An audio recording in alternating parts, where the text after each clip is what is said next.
All right, welcome back, you all. It's another Saturday. We're here on the Watch Dawgs on our Black Media. We have a great topic today. We're talking about collaboration in the community and a lack thereof and where it goes. We got Chris with us. Chris, tell them who you are. What's going on, everybody? My name is Chris, aka 2 Benji. How y'all feeling today? Glad to be here. And we got Julius Popcorn Hall. Popcorn. Popcorn. Call me Cracker Jack. Oh, Lord, that's racist. That's racist. Crunchy Munch. Call me Crunchy Munch. If I'm going to be a popcorn, right. I'm going to be caramel or something. All right. But we're going to crack a joke. We're going to get serious. So, Jamal Toure, we send our condolences to you today. We know that Jenkins High School never has been the athletic school and never will be an athletic school.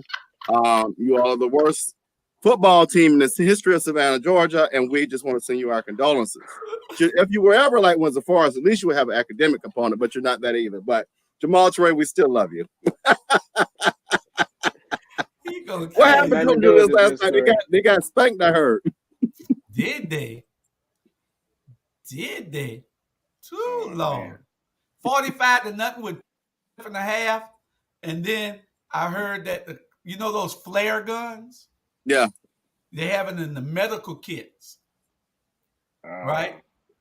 I heard that when somebody in the broadcast booth stepped out the door, it was such a bad beating that they fired the flare gun. Everybody started hollering, gun, gun. Everybody went to running. But the sad part about it, Chris, this is the part that really is upsetting. It was by a middle school. The Rim Middle School, I heard, did it. Wow. They say the Rim Middle School was the one that was beating them. Oh, Lord. Didn't Jamal Toure play on that team at one point? He was the wide receiver or the defensive back? Hey, and then he gonna send us something talking about we lost the game, but we've won the fight. Well, I don't know about that. Yeah, I don't know about what. I want to know what that graduation rate is. But I'm not gonna go to Jamal. We still love you. We know you made it through. But you're not Aphrodite Beach. You're not Savannah High. You're not Windsor Forest. You're not Savannah Arts Academy, and that's a shame. But we needed somewhere. You missed the #1 school in the city, dude. Well, they're not Tompkins, we're Tompkins, but we needed somewhere to send the troubled children. So Jenkins, Herschel V. Walker Jenkins was the school for you.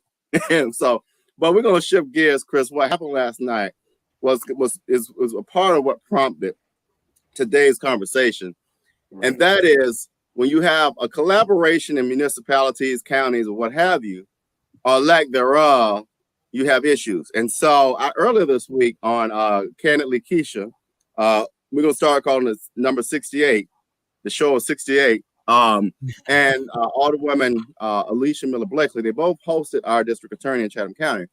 And one of the things she talked about is how collaboration works. But she also talked about the lack of collaboration in that this mayor in this city, and we're not going to focus on Savannah, but it happens in multiple cities, when leadership at a city level or a county level fails to collaborate. And in this regard, they're failing to collaborate with the district attorney. In fact, there was this asinine idea to create this stupid collaboration with the federal government, with the city, as if we don't have a DA who has common sense. And so, Julius, let's get your take on it. And then, Chris, I want to hear from you about, you were a student here, what the crime looked like and what that felt like as a student. But, Julius, what are your thoughts about this idea? I mean, you broke up. My thoughts on what? On the collaboration piece and the lack thereof. Well, if anybody watched that, especially Alicia's show, Alderwoman Alicia Miller Blakely's show on Tuesday, you saw plain and clear the DA expressing her concerns with the lack of cooperation coming out of City Hall. He seems to want to circumvent her authority. He seems to want to act like she's make it look like she's not doing anything, and that he needs to step in when he hasn't done anything in 3 years about the crime here. And she clearly said that she's been trying to get in touch with the mayor for the last 18 months since she's been in office. And the mayor has not gotten with her. But you can see the mayor at all kind of parties. You can see him at all kind of events. Every time somebody got something free with something to eat, he steps there. Even if he ain't invited, he's there.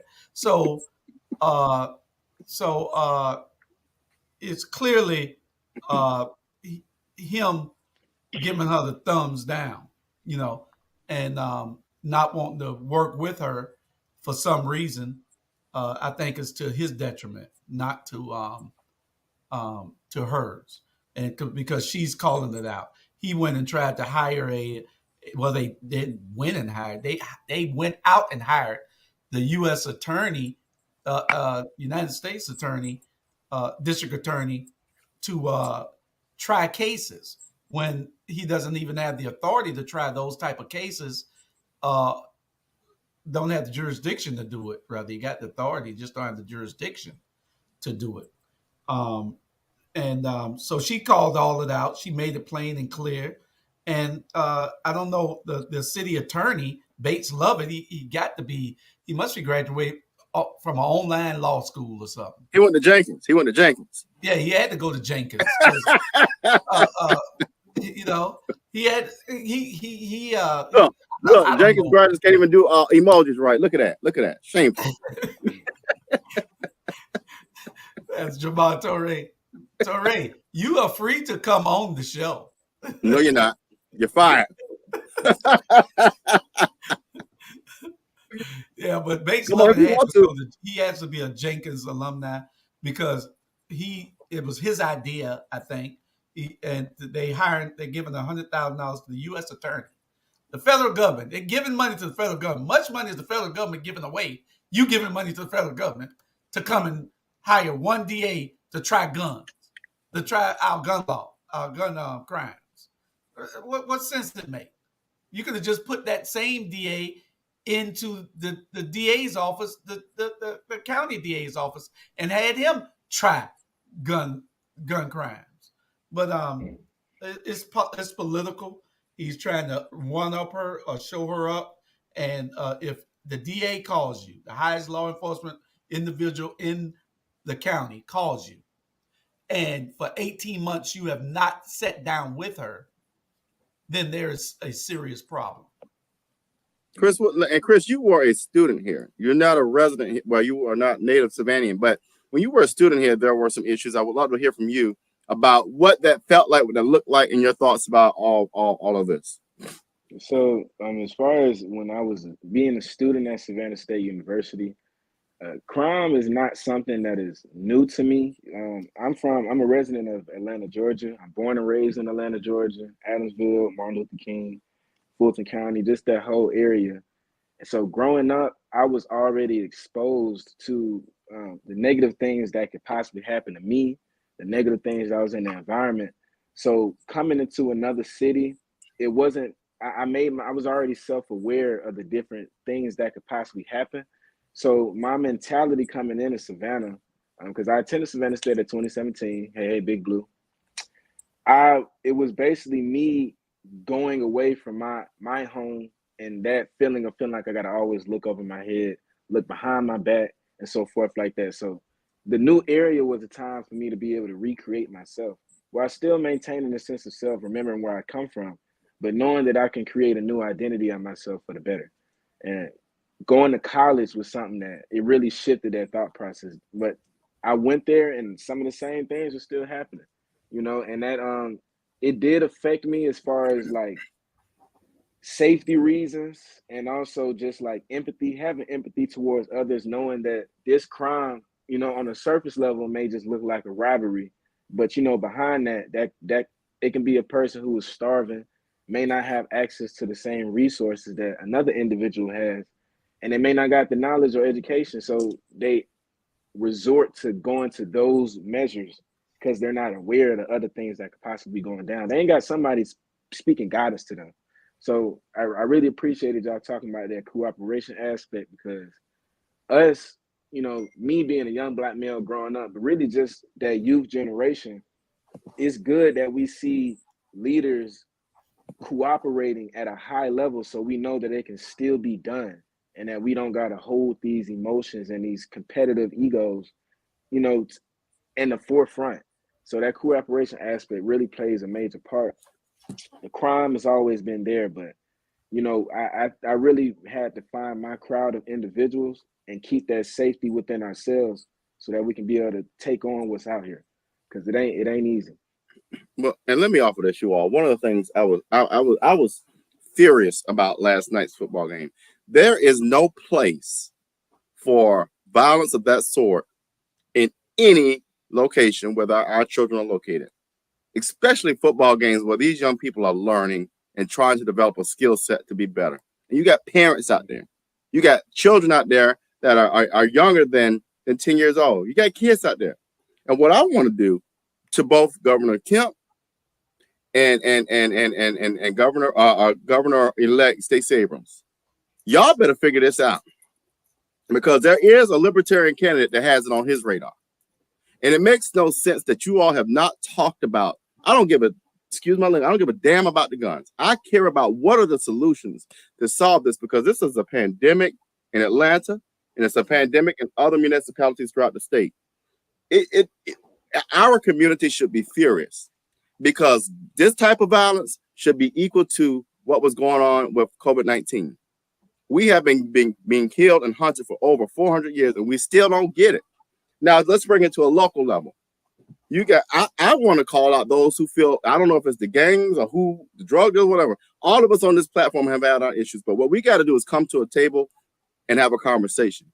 So I want to join with the three Alderwomen. I'm going to volunteer myself to sit with three Alderwomen. I'm going to call those out who feel like you got to do violence or feel like you got to lead us treatment, whatever. Let's sit down and have a conversation. That's an invitation I'm putting out right there, because I don't have the answers, but what we got to start doing, and I think I told somebody this a few days ago, if we learn to communicate and say, hey, Chris, I got an issue with you, and this is why I'm pissed off. Or Julius, when you said this and that, this is why I'm pissed. We got to learn to communicate, because when you take a person's life, not only are you taking and impacting that family, but you're impacting yourself and another family. So now two families are impacted because of dumbass shit. Excuse my language, but I'm furious about this. And last night, it was uncalled for. So I just want, I know I'm going off the rail with some of my words, but I am sick and tired of this mayor in this city and this leadership in Atlanta and throughout this state for doing not a damn thing about fixing the issues. You're absolutely correct. And we share your frustration. However, it is a conditioning that we've been going through as a Black people for a number of years. And until we see how we need to put a laser on it to correct it, like getting your eyesight corrected when you having laser surgery. We got to be able to pinpoint how we're going to start to correct this, because there's nobody addressing it from that position in leadership.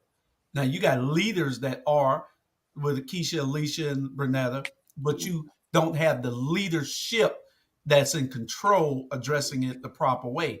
Van thought that what he should do is, the mayor of Savannah, he thought what he should do is circumvent the DA. That's not the way that you do it. You got to be able to collab with each other. If you don't have cooperation along with participation, it ain't nothing you're going to get done. We've been conditioned to be like this, to be separate and to work in silos for so long that when you get in power, you think that you're still supposed to do it. That is when you get the power to bring people together, to make everything right, to try to heal, to try to make the playing field level. But we get elected leaders that we put in there, and then they get selfish. It's all about them all over again. So it's just something that we got to change. And it starts with young people like Chris them. We got to pour, so that when this cycle takes a while to change, Robert. So we got to pour into them how we want to change our whole culture, because it's a culture effect. It ain't just in Savannah. It's throughout the state. We look at crime in Savannah and we are outraged with it, but go to Chicago and Atlanta, or Jacksonville, It is 10 times worse in these cities. Well, I agree. But this is what I'm saying. And Chris, I look, because you're a younger generation and then I. But in each of those cities you named, there are black leaders. I'm willing to put $100,000 that I don't even have, that not one of those black mayors has sat down and tried to put a real strategy together, or sit down with those who are quote unquote the head of these crime issues to sit down and have a conversation. Quit being scared. If you're the mayor, if you got all this big bad power, sit down and talk to folks. That's all I'm saying. I am so sick and tired of these sorry ass mayors making these excuses. It makes no sense. I guarantee you this. You sit down with the news cameras when it's time to get on there and pat yourself on the back. I guarantee you this. When it's time to fill your pockets, you sit down with the Kesslers of the world. Then sit down and solve the issue. Yeah. And that's the thing that we've not held them accountable for doing. You got all the black pastors. They're during their kisses butt, for lack of a better phrase. So why don't you call all these black pastors into these news conferences that you have and see what they're doing? Let's see the work that they're supposed to be doing. There's a black church on every corner in this county. A black church on every corner, and they do nothing. Even better than that, you got Tiffany Taylor in Athens with Mothers of Black Sons. You got Robert Jordan here in Savannah with Male Dreamers. Have you sat and talked with them about how you can fund their programs? Have you sat and talked with nonprofits, or have you given them red tape on how to solve these issues? You see what I'm saying? And I'm telling our viewers right now, we sit back at home and it's somebody else's issue. But when it comes in your house and you're in a coffin, what you gonna do then? So you better start taking these things seriously. Chris, what's your thoughts? Mm-hmm. No, that's definitely real. And I do my best to try and tell individuals that same thing, because it's like, I feel like we, like Mr. Howard was saying, as far as us being conditioned, and we kind of got that condition like, oh, that's just happening over there. It ain't got nothing to do with me. Well, that is that same mentality that they really want you to be in, so they can keep doing what they're doing. Because no matter what, whatever goes on over there, eventually that can affect what's over here. So at some point, we got to really stand up for that. And I share that empathy and that frustration with you all, because me being in the age that I am, it's like I'm in it, but I'm not in it. Mentally, I'm not here, but I'm here physically. I'm this age. I have to go through the same ranks at the school, the same times like that. But I'm able to see, the different distractions that's at place. So the change does start with all. And I really appreciate what Mr. Howard was saying earlier, as far as that pouring in. That's really what you got to do. A lot of these individuals, like, they the vision is not there, and they have the power to have visions for themselves, but they need a little bit of juice. Everybody got to get rejuiced. They even got to have some motivation poured into them with action plans, action steps. If anything, I say that's the best type of thing to do. Action plans with motivation, so people got that empowerment and also the plan of what next steps to take. And then they'll start to realize, okay, well, I can't do all of this by myself. I need to actually cooperate. I need to actually talk to other people to get some guidance. And that's when that humbling aspect comes in, and they're gonna get humble and be more open to communicating and so forth like that. So, I personally, I feel like things are gradually changing, but at the same time, we are still experiencing, that violent aspect. Like somebody just had a killing yesterday, a Savannah native. You know what I'm saying? Apologize to hear that.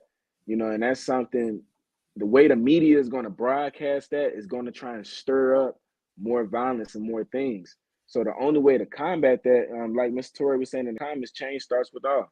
Each one teach one. Make sure that we be in there for individuals, and we don't feed this negative energy, with our focus too much, because then it'll just start to place way more attention on that, and then that's what's going to be what everybody thinking is going on. No, we need to spread more light on these big things that we're doing. For example, our Black media, it is a major thing that's playing a major advocating for us people, speaking for us people. You got young people going in, big people, and they're giving out opportunity. The same thing Mr. Bryant doing, Professor Toure.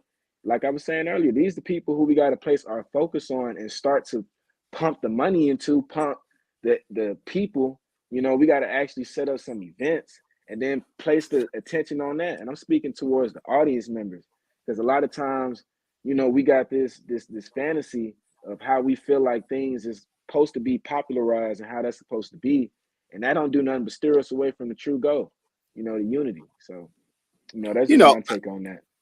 as you were talking, Chris, one of the things I thought about, I'm trying not to get heated because it makes me mad when I think about the stuff I'm about to say. This federal government, and Joe Biden, I'm coming for you now. You will send money over to the Ukraine. You will come up with, and I love the inflation package, but what about the African American package? What about helping us put money into these nonprofits that are helping Black communities? What about pumping money into identifying educational programs and programs where we can bring people to the table and have conversation around this? And I'm not talking about locking people up like Bill Clinton did with the 3 strikes you outlaw. That was I caught that too, Bill. So I'm gonna come for you next. But what about things to help us and stop hindering us and stop putting us behind the 8 ball even further? What are y'all's thoughts on that? I seen a video earlier. It was saying that an individual was speaking, saying that America can't be a hero to every other area. Like, we have to save our own people first, and it's kind of like some of the tactics that's being taken, like trying to save people on the outside before you can even save the own people within yourself. And that is placing some type of part. So that's a controversial topic. I'd love to hear what y'all think about that. Well, and that's absolutely true, and that's what we need to be doing. It just takes leadership to understand and recognize that if you do the things that are necessary to help people, then but you have to go to them. You can't wait on them to come to you. You know they need help. You know where the help is needed at. All you got to do is go there. Why can't you go into these communities? If you could spend $2 million putting bricks on Broughton Street, then you could spend $2 million trying to save a life on Borough Street. Hello. So it's just crazy that you don't put the money where it's needed. Damn a tourist. When we losing lives every day on 36th and Burroughs, 38th and Burroughs, 40th and Hardin. This area, Stevie Wonder and Ray Charles can see that this is the pressure point of this whole city where all the crime is happening at. A substation need to be there where police are walking every day. They should not be allowed to sell drugs on 36th and Burroughs openly every day. Anybody ride by can see what's happening. And there's nothing going on. See, what they do is they let us kill enough of us. They let us do enough harm. But if it was happening in Havisham Woods, in the affluent white neighborhoods, then it wouldn't happen. Come on, not the landings. Not the landings now. Y'all better not take no gun over the landings. So, I mean, we are our own worst enemy because we've been conditioned to be outside doing it in front of everybody. We think that is legal for some reason. That is hip, that we should be out on the corners doing things. And that we had a talk on the rap about why we the only people hang on corners. Yeah. And well, let me share this, Chris, real quick. I think I'm going to give credit to the district attorney's office in Atlanta and in Savannah. I said this for months. Our police departments focus on the wrong issues. When you have crime rates, killings, violent crime at this level, you don't need to be pulling folks over for a red light. You don't need to be pulling folks over for marijuana in their car. You don't need to be worrying about petty stuff like that. What you need to be worrying about is where guns are, why the guns are out there, and these killings. Instead, you focus on surveillances that don't matter. You focus on pulling folks over for speeding and hitting a bump. You focus on silly stuff. But yet your DAs have made enough sense to stop prosecuting misdemeanor marijuana cases. The DAs have made enough sense to stop prosecuting abortion things. Why can't y'all get the common sense in your head? At least your leadership. If the DA get it, why aren't the police department leadership getting it, Chris? And that's I'm a firm believer. I don't believe the system is built for us to get equal rights. I feel like the system needs to be changed. Like this systematically, I don't believe that it's built to actually serve the true justice that's needed. Now, at a point, it does do the different things to keep crime limited. But when it comes to those different cases that are affecting us internally, I don't believe that it's placed out there for us to help us. So, because personally, I don't feel safe by police. I actually get, a weird feeling every time I see them. So I can't even speak on, too much in that protective aspect with them. But the one thing I can say, we need to change the system. I feel like the first step in doing that is, for one, placing the importance on realizing we do need to be in these positions, y'all. Like a lot of times, I know we carry that mentality. Nobody needs to vote. We don't really care about that. We keep bumping that up, and I also see that. But at the same time, if we're not doing it, who are we leaving up to play these positions and these roles? Who you think? That's why we're experiencing this stuff right now. So that's why we do need to be playing our part and making sure, okay, we got leaders over here, we got leaders over here, we got leaders, a group of leaders, some type of organization that's for departments, that polices this specific neighborhood or this specific area. Y'all connect with the people, so you value, so how y'all communicate. So now when you're, going out doing your different things as a policeman or as an enforcer, you're doing it with knowing that you can connect with the people the right way. So if anything, the people not going to even want to be doing no crazy stuff because they respect you as a person. But if they're not relating to you, this is somebody who's from 30 miles away. They don't even know how I live, where I come from. How can you expect them to respect you or want to listen to the different things that you're just trying to enforce them? So we need connection, but we got to rewrite that system. So we got to play a part in stepping in those forefronts. That's why I give major respect, to individuals who I do be seeing pushing the change and want to do that, stepping in them places, because they got a lot of weight on their shoulders. They got their own people thinking that as soon as they go over there, they're going to be right against them. Then they got the whole other side saying, hey, I don't even want you to change what we got going on because it's been working for us. So it's a lot on their shoulders, y'all. So we got to give, respect and that motivational light to these people in our culture that's stepping foot in those places. Yeah, and it's funny you say that. And for our viewers, we have viewers all around the world.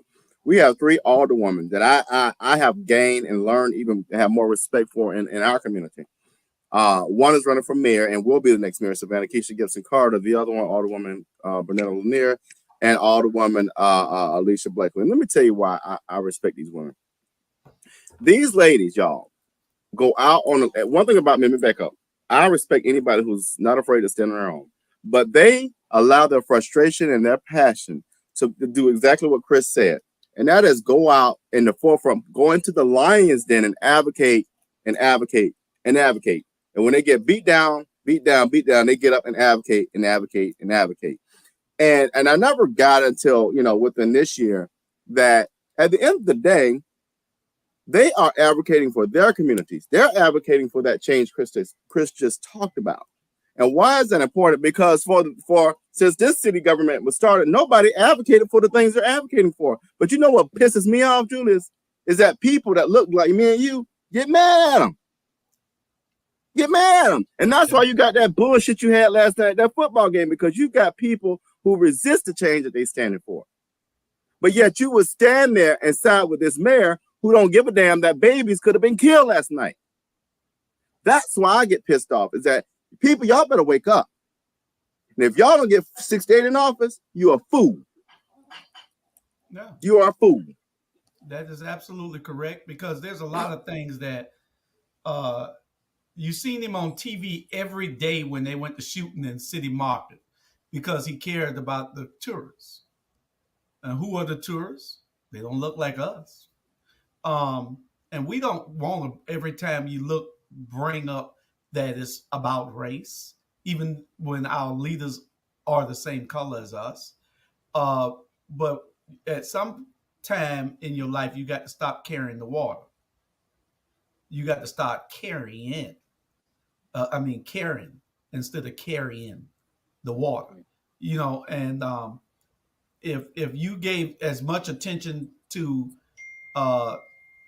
outside of City Market as you do to City Market or downtown, then maybe we can solve some things. You've never reached out to the people. The thing is, we talked about this the other day too, Robert. You can't be in your feelings in politics. Anybody that can help, you need to enlist. Anybody that can help you meet whatever the agenda is, get it straight to correct something, you need to enlist them. Get out of your feelings. That's what it's all about in this city here. They work in little cliques and they get in their feelings and they don't cooperate. There's no cooperation. There's no communication. What's the 3 C's? Cooperation, communication, and collaboration. Yep. There's none. There is none. Period. And as much as we keep telling them that this is what they need to do, they think that what we say don't matter. But you know, it's even worse, Julius. What I just thought about is not only that, but Kesha has fought so hard to the fact that what was the little shrimp name that told her to shut up, had the nerve to tell her to shut up. I want you to tell me to shut up one day. I'm gonna show you who's gonna shut up. What? But I had the nerve to tell a woman to shut up because he's less than and shorter than. Yeah. That's Little, wild. Tell me to shut up. Little Short Curtis. Little Short Curtis Purdy. Like, you mad because she's standing up and you the oppressor? That's why you're mad?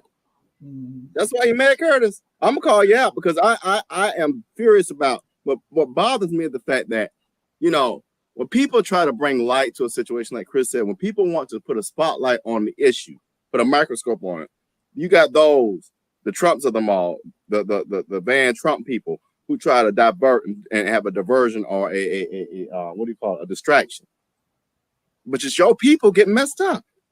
Yeah. I'm confused. And then if instead of having to say, you know, shut up, Kesha, you know, you have the same opportunity as Kesha. Argue your point. Argue your side. He ain't smart enough. Exactly. He's not smart enough. You're just following anything that the mayor wants to put up or anything that the city manager and the city attorney puts in front of you. Because most times it's coming from them. They just putting it on the agenda for them, like it's coming from one of the elected officials. But argue your point. Let us see whether your point has any merit. Then we'll decide. Don't tell her to shut up because she's arguing for the people. And the problem, like you said, the people don't understand that she's arguing for them. They not there at City Hall. They don't tune in. When they catch a little snippets on the news, the first thing they think is what? Oh, there she is acting up again. No, there she is advocating again. There she is fighting for you again. There she is trying to make something happen for all of us again. You know? So, you know, it's about doing the right thing. It's about collaboration, communication, and cooperation. And if we got those 3 things amongst our city officials, then we can do some things. We can change some things. But that's what it takes. That's what it takes. I want to quick commercial break, you all. For those in Savannah, I want to give a shout out to Camp Park.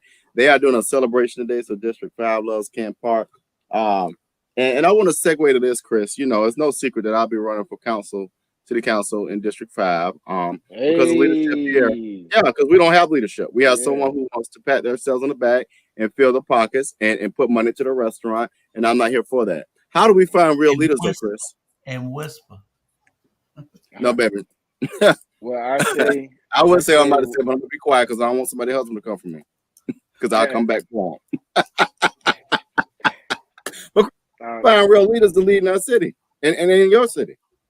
Yeah, so I say the best way to find the real leaders, they're the ones who you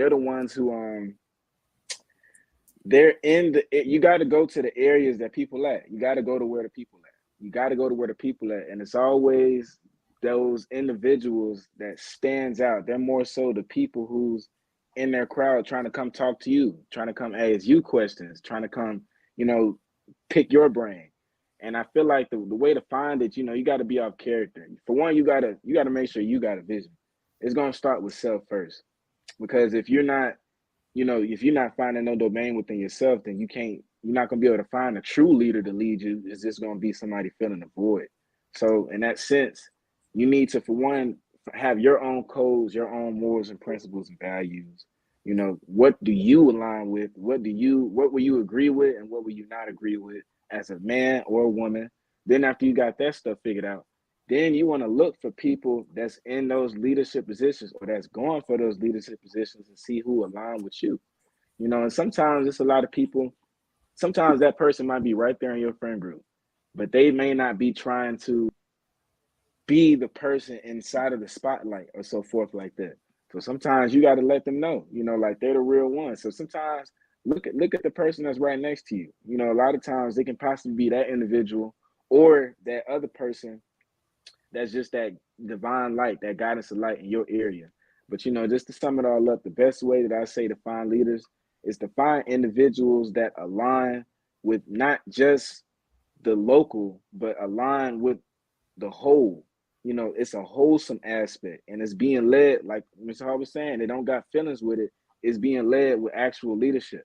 So it's being led with realistic things, and they actually have a clear path that they can explain to not only a 30-year-old, but a 5-year-old as well. And they are both like, okay, you know, that's something. So, you know, that's the best way. So we have Kesha Gibson Carter and 68. We were telling them they need to elect you, but if for nothing else, it's for your outfits. You bring the outfits every week. You muted. You muted. But Julius, go ahead. Present Toure, Kesha Gibson Carter with the wears that she's already said and give it up to Toure. Julius, go ahead and start with the questions for our next mayor. Oh, what question? I ain't got no questions for her. I mean, so Alderwoman Gibson Carter, we were talking about Julius act brand new. You know how you do. We were talking about the DA and how the DA is very progressive in the collaborative spirit and how she has not received that same collaboration from others and how we see this in municipalities like Chicago and Atlanta. What's your take on that? Well, it's simple. It's politics, right? We're living in a time and a space where the electorate across the nation has spoken loud and clear in that they desire no more investment in things, no more status quo politics, no more business as usual. But in short order, they have come back with a mandate whereby there's an expectation that we invest more in flesh and blood, invest more in our communities, and invest more in focusing time and attention to policies as opposed to rhetoric. And that's what we want to get across to our residents and our citizens is the fact that what we say and what we do are directly opposite to a policy presentation or initiative. And so we want individuals to listen less to what politicians say, listen less to what they make you think they are doing, but listen for more. What policies are we putting forth? What legislation are we proposing or initiating for consideration and ultimate passage that ultimately will change the way people live in our community? Where collaboration is concerned, for decades in our community, politicians have gone about an elected office as if they own the positions, giving very little regard to the fact that we are essentially vessels of the people. We are supposed to be listeners of their voice and doers of what they tell us to do. Politicians have gone about charting their course for careers as opposed to doing what the communities need. And that now is being exemplified in where we are here in Savannah. We, over the past 2.5 years, have experienced the most forced displacement. In the past 2.5 years, we have homelessness, increased poverty, increased crime, and increased taxes. Nothing has been representative of the people's voice where those items are concerned.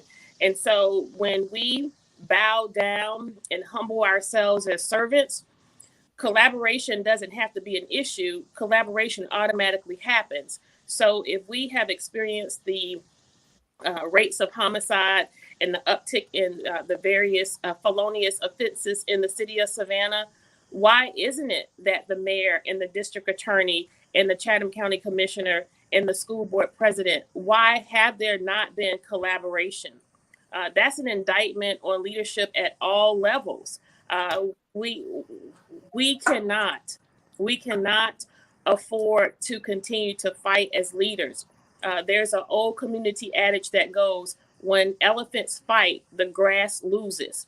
And we have a lot of dead patches of grass throughout the city of Savannah because the leaders in the community have not come together. Take, for example, our loss negotiations. Right now, the city of Savannah is under threat and losing millions of dollars in revenue if these loss negotiations are to change with regard to how much we receive from those allocations. Why is it that the county doesn't recognize the city of Savannah as a part of Chatham County where those loss negotiations is concerned? I'm not sure. Why hasn't the Alderwomen at large, myself and Alderwoman Blakely, why haven't we been at the table where those negotiations are concerned? So not only do you not see intergovernmental collaboration, there's no collaboration on our very own council when you're not utilizing the talent. 11,559 people sent me to City Hall. They did not send me to City Hall to be quiet. They did not send me to City Hall to be iced out of the legislative process. And they did not send me to City Hall to not participate in the various negotiations, to not participate in meetings, to not set policy.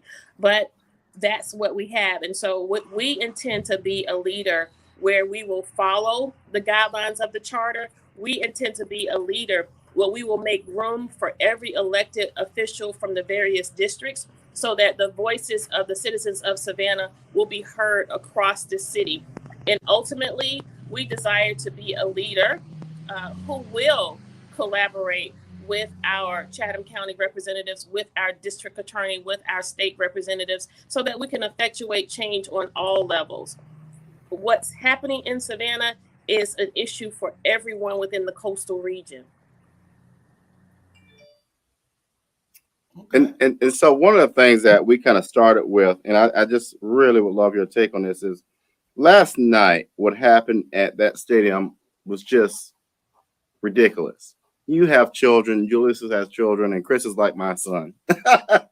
But it was just ridiculous that people felt comfortable taking violence to a place where families and babies are located.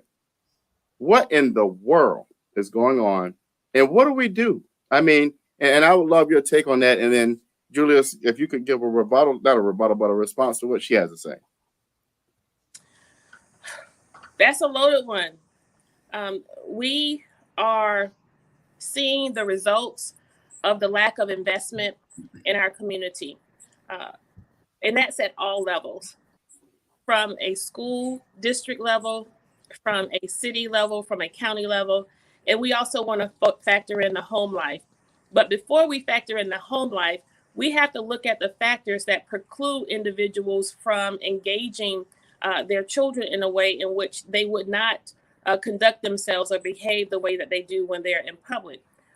Right now, we have parents who are working 2 to 3 jobs trying to make it. How much room does that provide for adequate parenting? How much room does that provide for the adequate attention you need to pay to your children? Not a whole lot. The structural deficits that we have experienced in Savannah have, quite frankly, has been at the hand of the lack of governmental officials to drill down and pay attention to the common denominators in our community, where crime, poverty, livable wages, and affordable housing is concerned.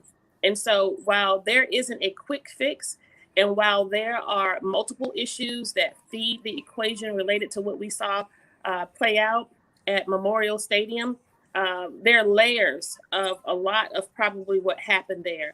I actually was at that game. It was the first game that I attended of the season. It was unfortunate to see the distress and the mayhem that played out among our children, adults, as well as seniors who were in the audience, were trampled over, was knocked over, and folks lost their children. I won't say who, but a very well-known person had his child essentially abducted and taken to the home of a person. His 10-year-old daughter was separated from the mom, and for whatever, this gentleman thought it was okay to take the child to his house and only 45 minutes later allow her to call home. Fortunately, the baby is okay and she's back with who exhibit these behaviors if they only would understand the broader implications of behavior. And so we are dealing with a situation where children are just hope, there's no hope. And so why should you have a commitment to community? Why should you follow the rules and not engage in violence when you don't have anything else to do, when you've been essentially separated from society financially, separated from society, separated from society emotionally. And it's at the hands of leadership in our community. When I look at the young people so vibrant, it as much gave me great joy to see so many people outside of the pandemic, although we're still concerned about monkeypox. It gave me great joy to see a thriving community in beautiful weather after a rainstorm. People waited in their cars and waited in line for hours only to go into the stadium, have a seat for 45 minutes and be disturbed and have that type of interruption. Issues related to the lack of collaboration. Here again, why collaboration is important. That game was primarily staffed by not undercover, but what do you call the duty when you're off duty? By off-duty police. Right. Plain clothes. Oh, by the way, Julia, she's suspended for the next show for this Toure mess. They in uniform. But they were off-duty police officers was the term I was looking for. And I could count the number of police officers probably on two hands. That game was at Memorial Stadium. Wow. It was the first game of the season for one of the most popular high schools. And so there has to be more thought given to our bearing capacity. We have to know more about the litmus of who is in our community. We have kids that are coming out of a pandemic where they've been shut down, facing so many emotional and psychological issues. Here again, this goes back to being proactive. What are we doing to engage kids where conflict resolution is concerned? Why is it that we ultimately result to violence? So there's a lot to unpack in that question. And I want to first say that the officers who were there did the best they could do with the number of them that there were and with the resources that they had. But I think we are living a sense of reality when we think that Savannah is safe and free of an opportunity for those type of episodes. Well, and let me add this, and Terrell, I want your comment on this. What makes it even worse and more impactful and more hurtful is the fact that that area, that field, is named after a prominent former commissioner who happens to be a black male. And that makes it even more sad in that Coach Holmes would not have approved of such behavior. Toure, what's your thoughts on that? And I'm glad to be here and glad to be with you all, and the things Too Benji was saying is absolutely on point, and so proud of the work that he's doing. And I'm going to share this with you all and my brother, which is I'm hit the historical context of it. And Alderwoman Kesha Gibson Carter, many times she says she want me to give some historical context to some of it. Savannah is a powder keg. Chatham County is a powder keg, but Savannah is a powder keg. This entire country is a powder keg. And we are basically acting like an ostrich. We're sticking our heads inside the sand. We're trying to ignore it. But then guess what?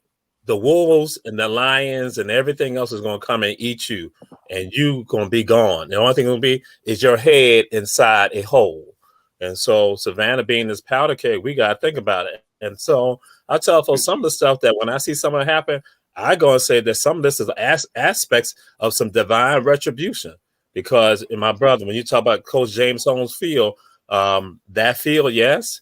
But then I go back, and when that incident did occur last night, you know, we joked about some of it, some of us. But then I go back and say, some people don't realize that Memorial Stadium, that area over there, was taken from Black folks. That's Sandfly. They took that land. They did the eminent domain. They took the land from Black folks for other people to enjoy. And so today, do any of us talk about that? None of us talk about it. So what is happening in the city of Savannah? So when Julius talked about tourism, that the emphasis on tourism. So they take everything from us, give it to other people, and they want them to enjoy it. Since the 1960s, Captain Sam was on River Street, and Captain Sam was advertised, promoted by people in the city of Savannah for tourism, that he was the face of tourism, that he was it for tourism in the 1960s. But when they decide to realize that why do Black people have that over there and why they enjoying it, they come after us, brother. So even with that field right there, the stuff that happened, that fear that came out last night, I'm really sitting and saying to myself, even though I joked about it with other people, but my mind is saying, no, this is divine retribution, divine signs coming down saying, if you don't rectify it, it's all one Kesha Gibson Carter saying, things are going to happen. And what you've been saying, Brother Robert, the same that we are ignoring it all. And I'm like saying, I'm just sitting like, yeah, you took the land from Black folks. So now Black folks, something happens over there. And again, prominent schools right there. Guess what? So you get a little embarrassed. Some of y'all get embarrassed by it, but you ain't looking at why the embarrassment came about. And that's the thing you've been throwing out there. Why does it occur? Why does it happen? Have we addressed why it doesn't happen? No, we're not. Still got our heads in the sand like the ostrich. And that's a great question, Dr. Toure. And we can just look at the teams who were playing, right? When you say, why does it happen?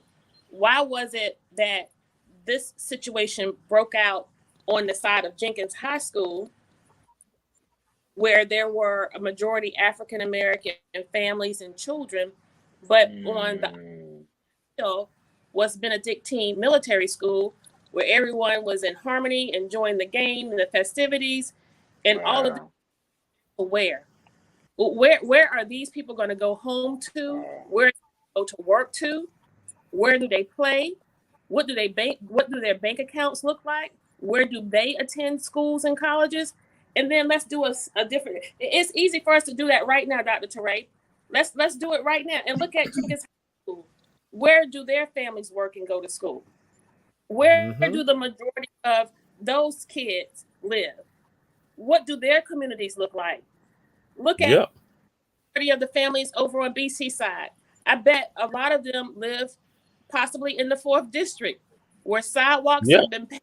All of a sudden, streets are paid. And still to this day, I haven't received that answer. How is it that the corridors of Ardsley Park, from Victory Drive all the way back to Habersham Street, and from Durin Avenue back down to Paulson, how is it that you have all of these streets paved all of a sudden as we are approaching election season?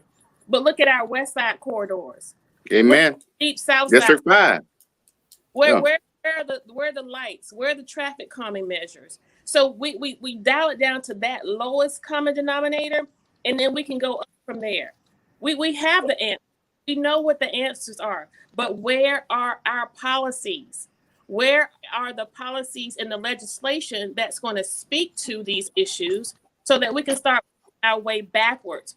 We have to tackle these issues both proactively and reactively, right? We have to react in real time and be tough on people who are having the mental deficits, who have the lack of resources. It's unfortunate. We have to be punitive.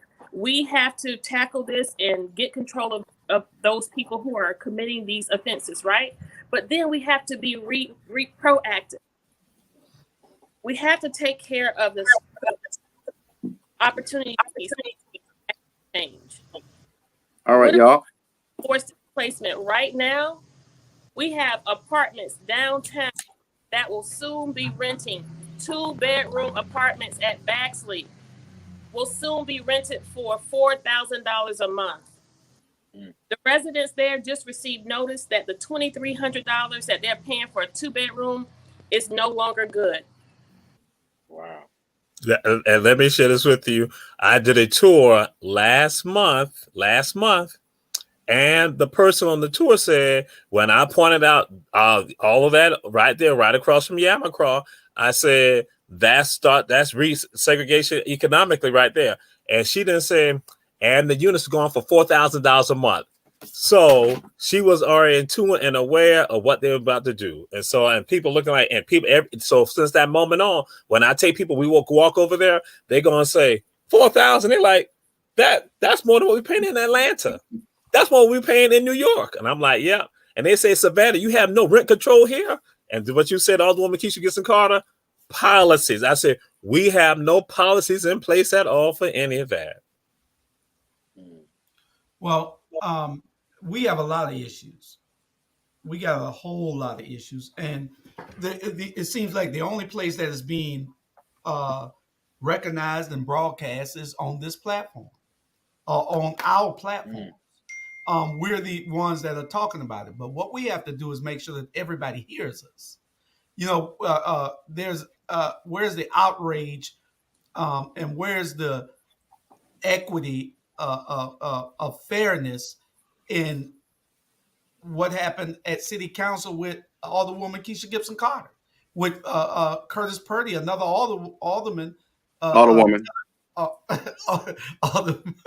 telling this alderwoman to shut up.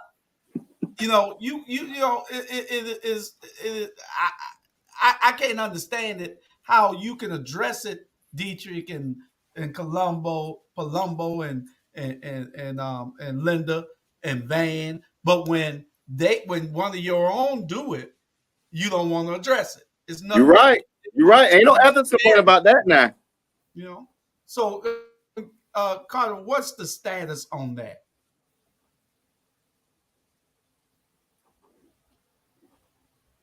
So you're right. You know, we do have a lot of issues and a lot facing Savannah, and it pains me every time we have to dial it back and address issues like this.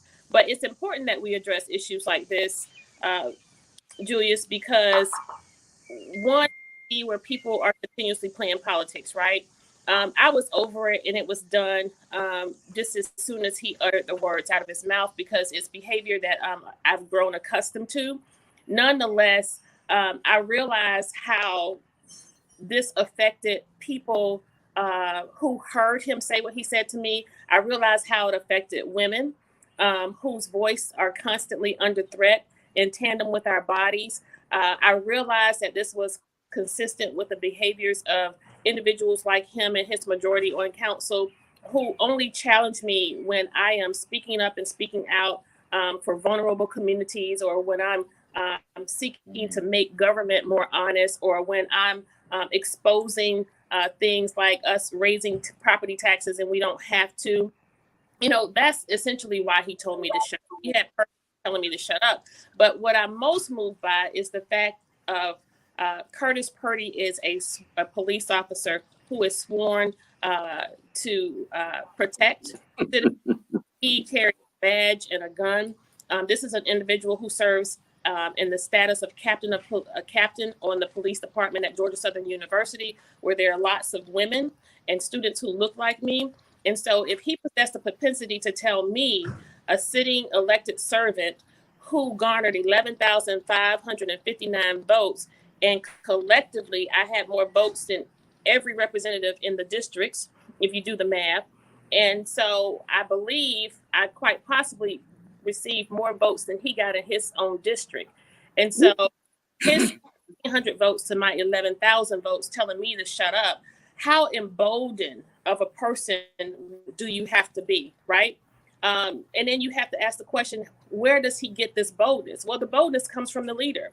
You know, Van Johnson has created a platform where he has taught Nick Palumbo and Curtis Purdy and Dietrich Leggett that it is quite all right to mistreat a woman. It is quite all right to disrespect a woman. But when that disrespect goes to the level of it. You're so comfortable with it. You now say it publicly when it's recorded during a live meeting. I was willing to let it go. But then someone sent me a screenshot of a post that Curtis Purdy made on his page very shortly after he told me to shut up. The post read something like, "Did I tell her to shut up? Yes, I did. I got tired of her." And so here's where the politics comes in.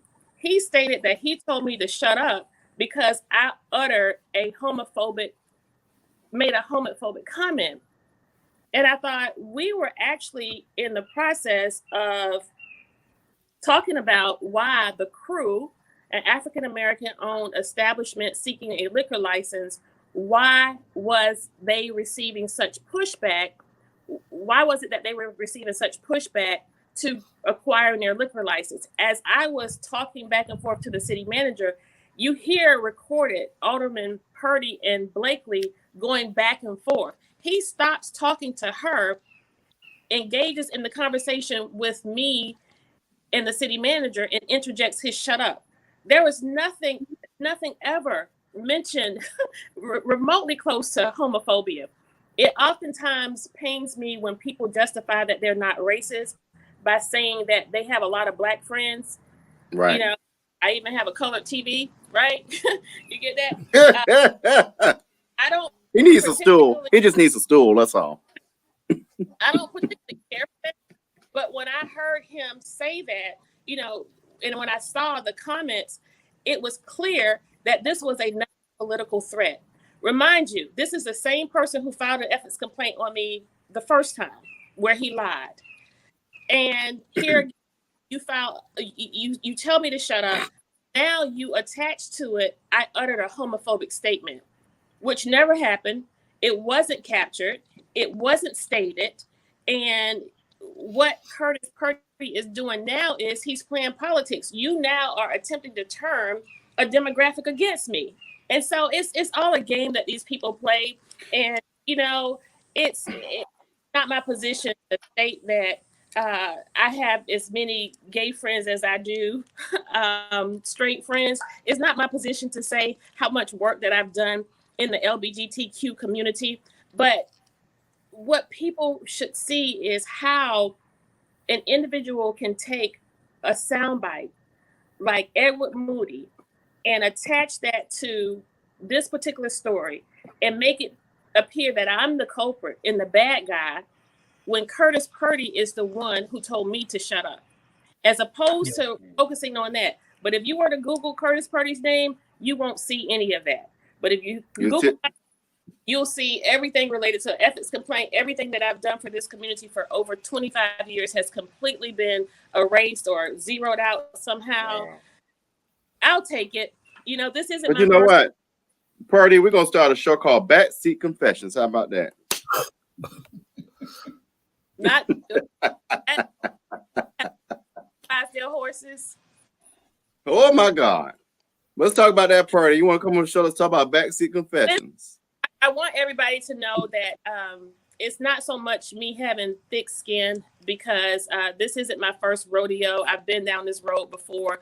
But what you should know is that you should not be looking to elect a person as mayor who will be moved by a keyboard warrior, who will be moved by, I had to say the word warrior again. I don't. All right, Toure, don't. Bye, Toure. I cannot get moved by individuals who hide behind social media. I'm not going to get all tore up over somebody who can't make their subjects and verbs agree. I'm not going to get because I am going to be the mayor of Savannah. I will be the mayor for those people as well. And what we will do is we will take all of this as a teachable moment. It will continue to grow me and to strengthen me and to prepare me for the journey and the work ahead. We're good for it all, and we're here for it all. Chris, let me turn to Chris, y'all, real quick, because Chris is the one thing I like about Chris. Chris has and for our viewers who haven't known this, Chris has a healing spirit about himself through his work and through how he carries himself. How do we use that healing spirit, Chris, to to begin the work of pulling these people together. When you feel like you got to kill a person, or when you feel like you got to take someone's life, that's a lot. How do we rely on healing to get past all that? It's you really have to you know, and I don't want to sound all holy, but I ain't gonna lie, like you gotta find God. Like you have to find God. Like it ain't no way around it, you know. And people who aren't aligned and in alignment with God, you know, they will come to a point when they feel like, okay, I need to take another life because you aren't seeing the importance of it. So I really would I highly stress that to every individual, no matter what age you are, to just get a closer connection with God so that you can find that love and that joy for yourself, so that you will begin to appreciate how important another life is. Like I don't think a lot of people understand the importance of that. And I feel like that's something that only God can help you understand, you know. And sometimes some people got to go through extreme situations to have that wake up call. And sometimes people can, you know, hear conversations like this and they're like, you know what, you know, I'm gonna tighten up. So that's really the best thing I say is to just please, you know, get a close connection with God, you know, and start to appreciate yourself and love yourself. Then you will be able to have that same appreciation and love for other individuals. And adversity makes the character. You know, I didn't come straight out the womb like this. I had experienced some very traumatic things, and I had nowhere else to look back. My back was on the wall, you know, and I had nowhere else to look but to God, you know. And me experiencing that and using that as that strength that I pull from, that I draw down from to get me through the obstacles, it helps me have more empathy for others, you know, and understanding. And that's why I'd rather be, you know, a breath of fresh air to anybody I come across rather than something that could, you know, affect them, because they could lose their life tomorrow. You know, like I could lose my life tomorrow. Like ain't no telling what could happen. So if anything, I just want to make sure that I'm a breath of fresh air to people, you know, and I would really highly recommend everybody just getting in tune with that. And even if you don't want to go that extreme religious route, start to love yourself. Once you start doing that, you're not going to put yourself in positions that's going to affect and harm you, nor are you going to want to do that to others, because you just hurting another version of yourself, you know. But that's what I leave at right there. That's powerful. Toure, I want you to add that. You're hurting another version of yourself. Talk about that. Well, one of the things, my brother, is this. I tell folks in particular now, and I'm going to let you all know, I am talking about African people, regardless of where they are, from Canada to Argentina. If you see a black person over in this part of the world, so again, that means that somebody in their family survived an arduous journey that no one has ever seen in the history of mankind or humankind before. No one has ever seen that. So for the person to be sitting here on this show, standing up, eating a salad, eating a steak, or checking out the show, that means if you're black, that means that at least one of your ancestors survived. That means that only the best of the best survive. And so because of that, the best of the best survive, that means that you are a descendant of the best of the best. So when you understand that, you carry yourself totally differently. You treat yourself differently. You expect more from yourself and from your brothers and sisters, and expect what you desire for your brothers and sisters for yourself. That's what you want. That's what Coach Carter even trains and teaches to everyone at 2717. So he just wants you to go light on them next week. That's all, Coach. He just wants you to go light on them. They go my man. That my man. Hey, that's going to be 68 plus 1. 68 plus 1. But was I not talking? I was addressing your question. That again, when the best of the best, so what happened? When I wake up in the morning, I look in the mirror, I see myself, I love me. So guess what happened? So when I go to Coach Carter and he got me down on the floor doing all type of stuff, I look at him and I love him because I love me. Right. Because I know that he loved me too. See, because that's how, because again, but then guess what? If I wake up in the morning and I ain't feeling myself and I see Coach Rob DeLoach, I ain't feeling him. Yeah. So I'm going to be apt to do something to him because I don't like me. Wow. Because I don't like me. Really saying something real. Guess what? And I don't like him, then I will destroy him. And guess what? And we do that to many of us. That we don't love ourselves. And so if you ain't loving yourself, you can't pass that on to other people. And so you look at somebody else being your enemy. You want to destroy them. You want to cause harm to them because you got pain in you. And so that was Benji saying, when you are healed, when you love yourself, guess what? You know how to spread that love to other people. And you make it infectious. But that's just like that hate. That hate can be infectious too. And sometimes that hate has been given to us by other people. Who taught you to hate yourself? Wow. Amen. That's right. Wow. You've been taught that over a long period of time.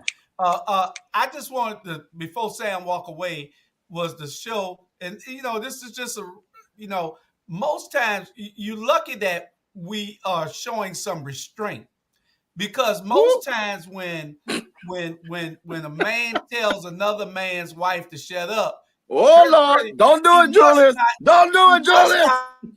Don't do it, Mabel. So Purdy, I dare you to say it now. Say it now, Purdy.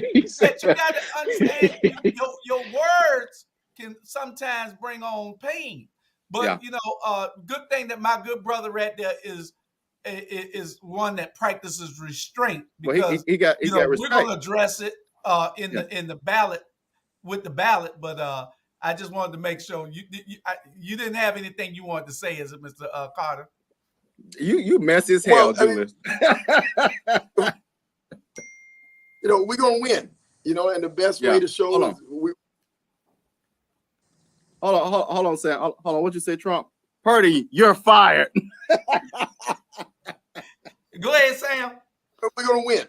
And we we're winners, and we surround ourselves with winners, and people win, and we're gonna win. And we just the one thing that I remind my wife, ultimately we have to secure we win. We're going to win. At the end of the day, we're going to win. And then you point to the scoreboard. When it's all done, then we just point to the scoreboard. We don't have to talk. We don't have to say anything. We have to do that. We just That's point. Correct. That's correct. We're going to win. Correct. Yeah. That's correct. Your wife was real. We already won. That's right. And Coach Sam Carter went to baseball camps at Herschel V. Jenkins High School. Alderwoman Kesha Carter, she walked the halls of Jenkins High School. That ain't what she said earlier, though, Jamal. That before you got on. Alderwoman, we know that we glad that they didn't bring the hood out in you, and that you were poised to just sit back and say, "Really?" We commend you on that. Well, you're right. To that point, it's I'm not sure what hood you are referencing, but he's talking about when you take the earrings off and you start putting that point up. I am the same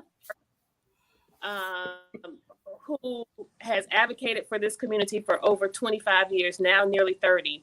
I'm the same person who helped victims of domestic violence. I'm the same person who helped victims of rape and child molestation. I'm the same person who mobilized the faith community to galvanize and provide support to homeless families with children. I'm the same person who helped members of gangs and our youth who are vulnerable and victims of gun violence. I'm the same person who has fed seniors who are nutrition insecure. I'm the same person who have created events that are still being taken place today, raise millions of dollars for nonprofits throughout this community. And so there is nothing I have done on council. There is nothing that I in my service that will paint me to be a villain, except for the madness of the media and the messiness of the messengers who send it. And so I can't compete with the airways. I can't compete with the ink and paper that's owned by our Savannah Morning News. But what I can do is I can continue to go forth with the same vigor, the same passion, and the same commitment that I've always had to this community. And in the end, what people think of me is none of my business, good, bad, or indifferent, because I always remember that a pat on the back is the perfect position for a swift kick behind. So I'm going to keep doing what I've been doing for Savannah for my entire career. That's to love her, to serve her, and to advocate for her. That's awesome. And when I say hood, I meant, the culture for what we don't let people talk to us in any kind of way. Not well, and to that point, I've been accused of hitting pocketbook. I've been accused of cursing people out, and I've been accused. Where do we see him in Walmart though? Shut up. That's like that's nothing more egregious than an adult telling another adult to shut up than spitting on them. And so, baby, about my person that didn't cause me to go down to the end of the podium and hit him with my purse or to, curse him out. But as I stated, it didn't happen before. It didn't happen when he told me to shut up. I just brushed it off, and we'll keep going. And I'm human, and I have to. People cannot expect me to stand up for others and not stand up and speak up for myself. So Correct. if challenge and if I'm in a manner which is disrespectful, I'm going to address it. And it's people can judge me more harshly than others. That's okay. But for those who understand, I appreciate it, and I live by the motto of for those who matter, they won't mind. And for those who don't matter, it was never on my mind. So we're good for it all. You're right. And this will be our last topic, Julius. Trey, I was thinking through, this last moment. What is the difference? And this is about to be a powerful one. Julius, you answer too. What is the difference? Well, let me back up. We had Reverend Mitchell, who one of his major pieces that we remember was advocating for MLK Drive in Savannah, which was supposed to be 37th Street. We had a particular mayor at that time that pulled the okie doke, right? And changed the plan. So with that, and talking about the okie doke, what's the difference between Rosycus and its current mayor? Who you want to answer that first? Toure, and then you, Julius. Boy, you are good. You are good. Hey, that's why I Watch Dawgs, Julius. Hey, number one show in Savannah. You are good. I heard, but before you question, Dr. Toure, I want to remind you, I heard that former mayor Rosycus was an alpha also. So now you suspended for a week. Candidly, Kesha's suspended for a week. Chris, write it down, Chris. Suspended for a week. Okay. Well, what I will go and say is this: that you have a Black community that was supportive of a mayor, and people were entrenched in supporting the mayor, and they went along with it. And what contributed to it was the lack of voter education. That voters did not understand how to look at this person that's in that seat. How should they be benefiting us? And what we often got, they got the votes from us. They got the votes from us, from our community. But then what did the community benefit? And what happens at times is that you have people who are not necessarily the masses of the community, that you have people who are affiliated with the mayor who got benefits, who look like us, but it wasn't the masses. And so with regard to that, it's like, where do we stand right now? I tell folks that, where have we seen the creation of new Black millionaires with regards to us having elected officials? That's why I'm saying again, and it's not just this man right here, and this is something that I've been sharing long before this mayor, but I say with other mayors. We've had Black mayors, Black county chairmen. We've had Black DAs. We've had Black fire chief, Black police chief. We've had Black city managers. And there were no Black millionaires, new Black millionaires created in this city. None at all. That we've had school boards. Again, we're right there. We have not seen the creation. So all of this is just actually still a continuation. The previous mayoral election and automatic elections, what people really thought it was going to be a wave, that we finally now have saw what should have been the case from Rosycus to Floyd to Otis to Edna, and even with Eddie, that we were not going to finally see, because now we're the majority of the city, and that we're now finally going to see something happen. That we have finally, with this election that occurred with Alderwoman Kesha Gibson Carter and the others, we have finally thought we had arrived. But then what we discovered, we had not arrived, because something I had also shared with people too, that when you feel beholden to other people, you think that they are better than you all the time. And so that's what you're going to look at, because some of the people, they still feel beholden to other folks. as opposed to looking at themselves and seeing the greatness within themselves. And it goes right back to the same question you asked me earlier. It's about why do we have them? I said about them with too Benji about the healing. When you love yourself, you see the greatness in who you are. And you don't even have no fear about it. And then you're going to make sure that you're going to look out for your brothers and sisters when you're not in positions of power.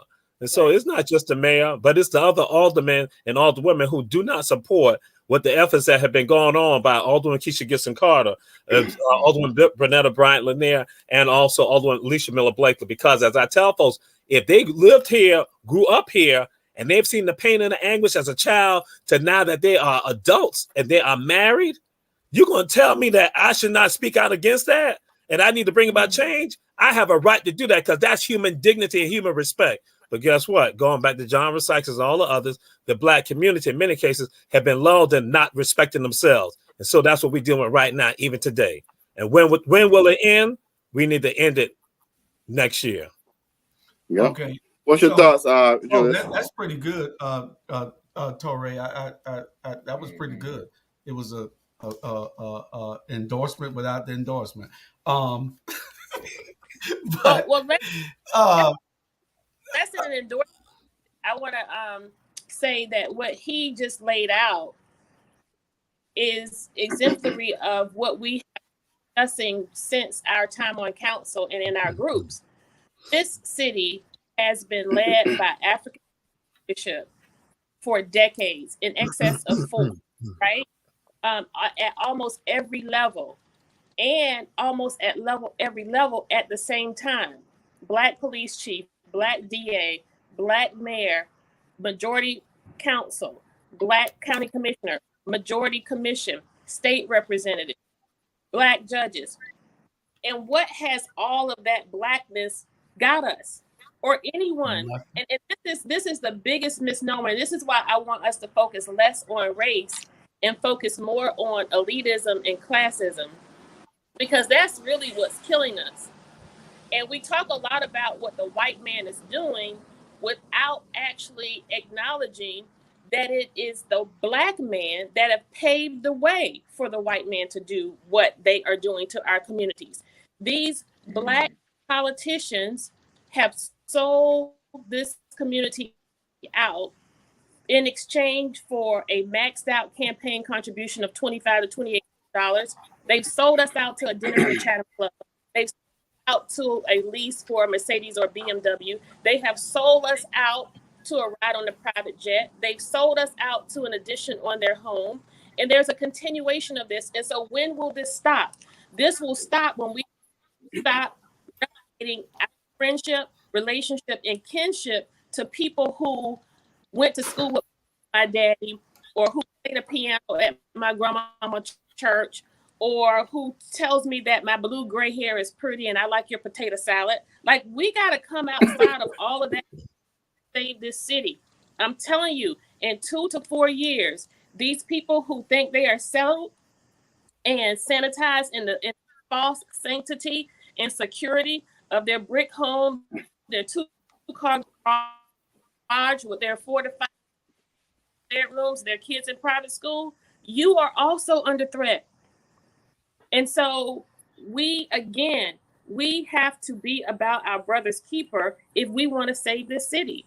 And so when we look at the landscape of leadership in this city, recognize, as I stated before, this is the assessment of the districts, of the 6 districts, which are the 2 most vulnerable of the 6 districts: high in poverty, high in crime, most Black, most underrepresented. 2 quick answers, please. Which districts are there? And we changing 5 very soon.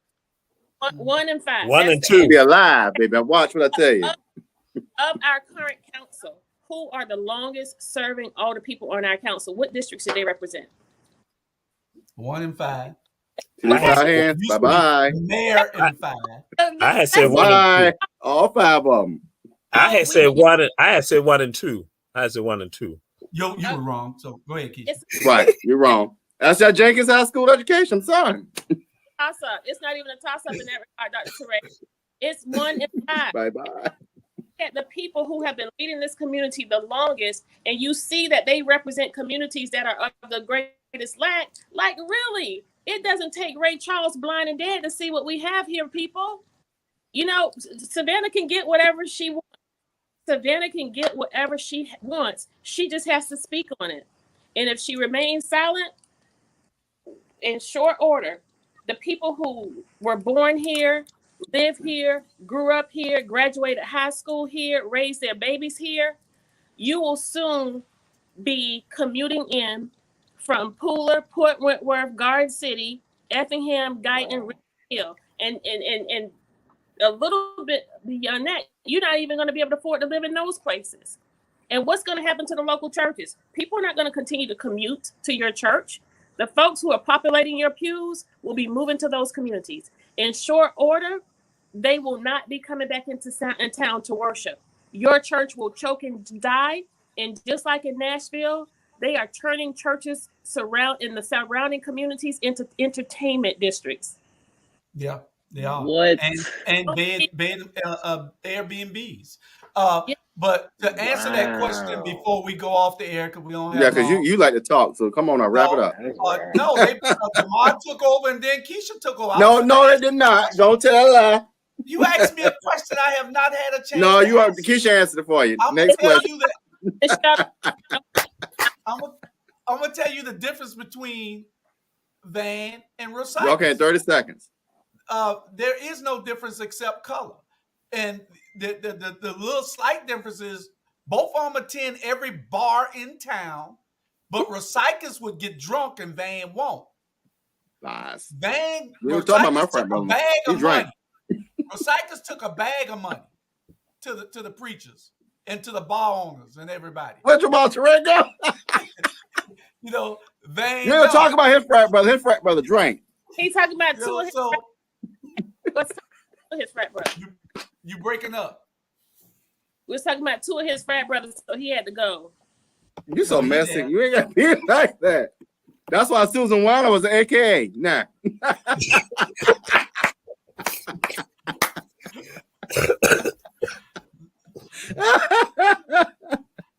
Anyway, I think a great conversation that we had.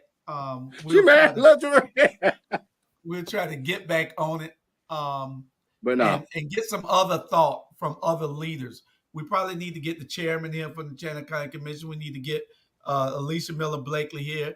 I know the mayor's never going to come, so we can question him. Maybe Jamal can get him on the show or something, since they're frat brothers. Fair, you invite him to be fair. You really should. Yeah, he's not going to come. Folks, also, Julius, that Stacey Abrams is going to be in town and to meet with young men.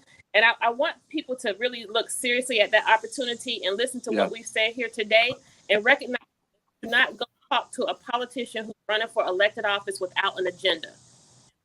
Have an agenda, have a written agenda to her, and you hold her accountable if she is to be elected. That's how we play that game. And I challenge Brother Toure to come up with this Chatham Black Symposium that we need to have, so that we can so we can not only talk about crime, but we can talk about the state of the Black community here in Chatham County and create a Black agenda. All right, we talked about it, but we have not worked on it yet. So it needs to be done. We need to stop talking all the time and let's work. What you say, Robert? All right, we're gonna give a last comment to the young person today. We always give last comments, but the youth matter, and we want to respect that. And so, Chris, today you are the youngest one besides me, but we're gonna get seriously the youth today. I want the youth to hear this because, Chris, I know it's in my spirit that you really about to say something nice. I want our young people to see what you see on the screen today. Our advocates, stop the killing. Let's talk. Let's bring it to the table. Whatever the issue is, we can solve it. But Chris, leave us with closing thoughts today. Yeah. So really, just to really say what you said. Communication, y'all. Let's talk it out. Let's talk. You know, because if anything, it's not even hatred. You know, it's really admiration it's really like, dang, I really want to kick it with you. I really want to be with you.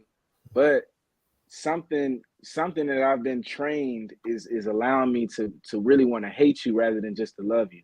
And that dials back. So let's really start loving ourselves again. Let's really start that process, you know, and it's okay.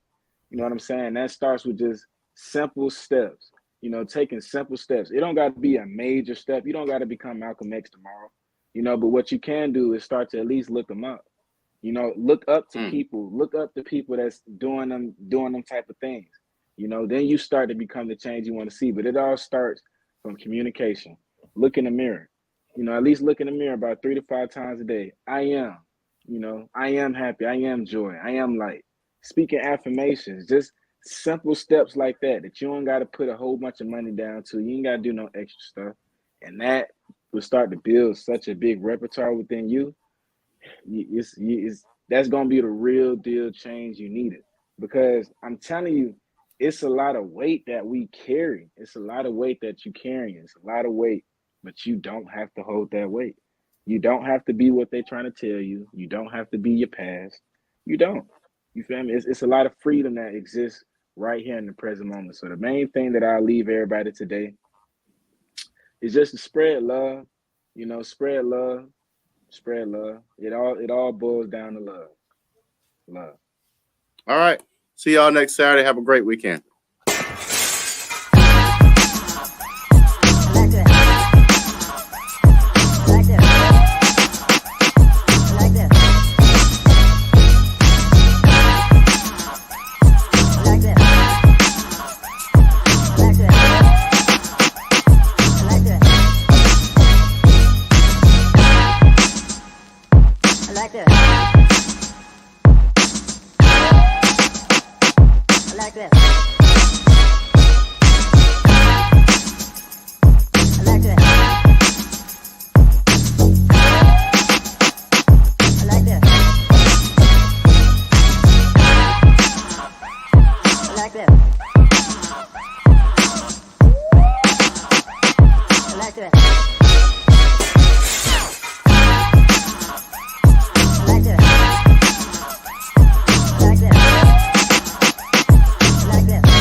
I like that.